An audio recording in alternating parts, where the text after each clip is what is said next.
stuff. I was like, oh, okay, yep, yeah, okay, tell them I'll do it. And they said, and then SAFM said, what would you charge to do that? I go, I couldn't charge you money. I'll just do it for them. I'll do it for them. They're like, no, this emceeing nightclubs is a job. I was like, oh, you can't get paid to be in a nightclub. I'll tell them I'll just do it for free. It's an honour to be asked. Well, what an absolute pleasure it is today to have the one and only Andrew Cosi Costello on Comedy Legends with Bevo. G'day, mate. Good to see you, Bevo. Great to see you too, Cosi. Now, you grew up in the York Peninsula, and tell us about the journey there and how you got into the media and where you got that passion from as well.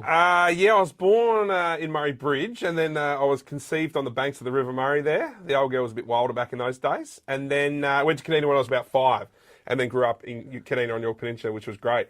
And then I failed year 12. I did do very badly at school, and then I ended up doing year 13. And then after that, I went to Roseworthy Agriculture College down in town. So, yeah, not a very good schooling career. and was that sort of where you started getting that real interest in media as well? I never had an interest in media. It was always agriculture. I just loved farming. So I just wanted to be a farmer. That's all. We never had a farm growing up. So all I wanted to do was be around animals and produce livestock. That's all my dream was. And then when I was at Roseworthy, I entered a competition called the Great Race, which was a race to the other side of the world on SAFM with Amanda Blair and James Brayshaw. And that's what started. I was working on the pig farm when I entered that. And they thought that was pretty funny that I was a pig farmer. So they got me on air, and then I started doing crosses and stuff and did this race around the world, and then come back and they offered me a job, which was super. What a great story that is, and the Great Race itself must have been a lot of fun. Yeah, well, the Great Race started here in South Australia. A guy called Richard Marsden thought of the concept, 2 guys, 2 girls, racing around the world doing challenges, and then that was replicated around Australia because it was successful here in Adelaide, and then that format would go on to become a TV show, which is called The Amazing Race Today. So that actual concept started here in Adelaide, which is pretty amazing, the guy that thought of it. What a great story, absolutely. Yeah. So I always think, had I have been a shit contestant, maybe that show would never have been on, which I watched last night. It's a good show. Absolutely, no, and it's killing it as well, for sure. And in terms of back in the day as well, you're an MC at the Highlander with the one and only Sam Mack, one of your proteges, who's given me a little bit of dirt about you. We'll speak about afterwards. But, what was that like working at the Highlander? Oh, it was so funny because I remember I just came from a cattle station north of Broken Hill, and I was on a bus.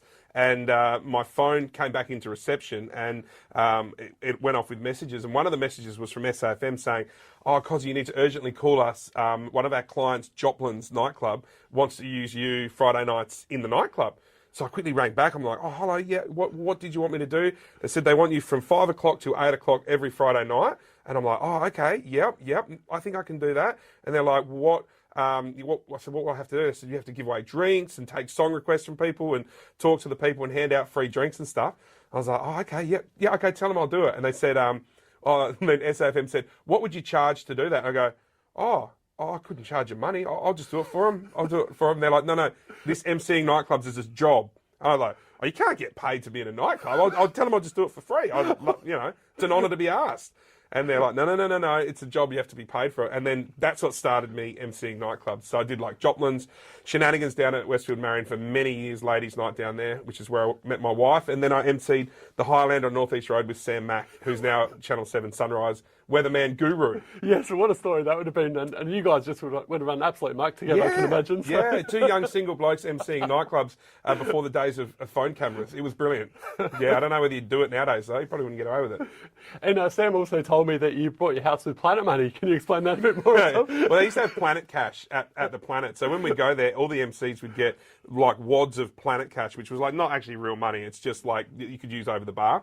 So our job would be to give that away. And inevitably, when Sam Mack and I were working, we would use most of that Planet Cash for ourselves to buy grog and our mates that would come down to be a part of the night. So, yeah, everything was Planet Cash back in those days. South Aussie with Cosi, where did this come about and what an amazing success story that's gone on to be? Yeah, South Aussie with Cosi's in its 12th year now, which is pretty crazy. And pretty much what happened was when I come from the country to the city, I couldn't believe how much city people didn't know about the regions of South Australia. Like when we were kids, we always used to go to York Peninsula, up to the Flinders and up to the Riverland and everywhere. But when I started working at SAFM, I couldn't believe like no one really knew what was going on out in the regions at our workplace. So I always used to push it on SAFM. I used to always talk about the country areas and try to encourage city people to go out and have a bit of a look. And then one day I thought, oh wow, I'd love to turn that into like some sort of TV show. And I was also shocked when I started in the media at how negative the media was. Because coming from a farming background, I was always like, everything was so positive. Even when the chips were down, if there was a fire or drought or whatever, everyone would just help each other, and everyone was just, it was such a positive business environment to be in. You help out your neighbour and whatnot. And then when I come to the city, the media's quite negative, whereas it's more like, you know, you watch the news or read the paper or listen to the news on the radio, it's negative stories all the time. And I found that very hard to get along with. So I thought, if I start South Aussie with Cosi, I can take back half an hour of media time a week and make it back-to-back positive. And that's what we did. And that's what we started.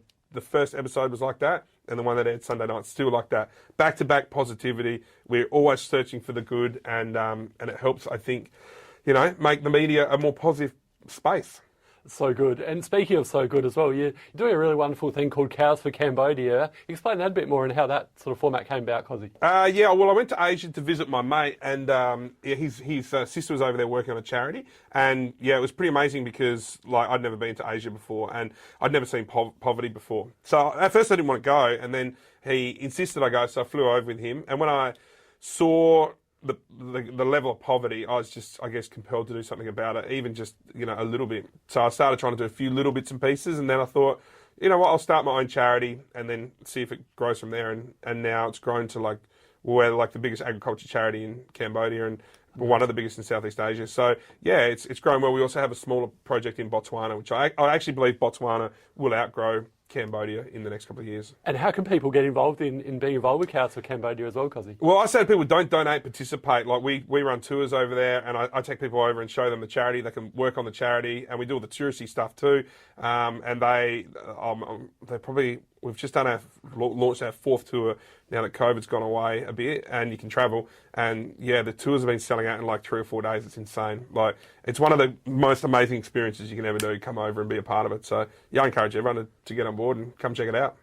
And you're one of the funny men on the show, but you've also got another funny man, Limo, on the SAFM Brekkie show. How do you guys work together, and what's it like being with a guy who's like another big personality as well as Beck Morse too? Yeah, it does. The SAFM Brekkie show is great. It's where I got my start. So when they asked me to come back, I was like super pumped. And it was like, yeah, I don't know. I felt like they had given me my start, and I just wanted to help them, you know, continue to put SAFM where it should be, front and centre and number one. Like, it was the first FM station, and it really is the daddy of them all. So to be back working in this building is great. I love it. So Beck and I started, then Limo was added, but it's a lot of fun. It's a lot of fun. Early mornings suck though. Yeah. Getting up at 4:45 every day.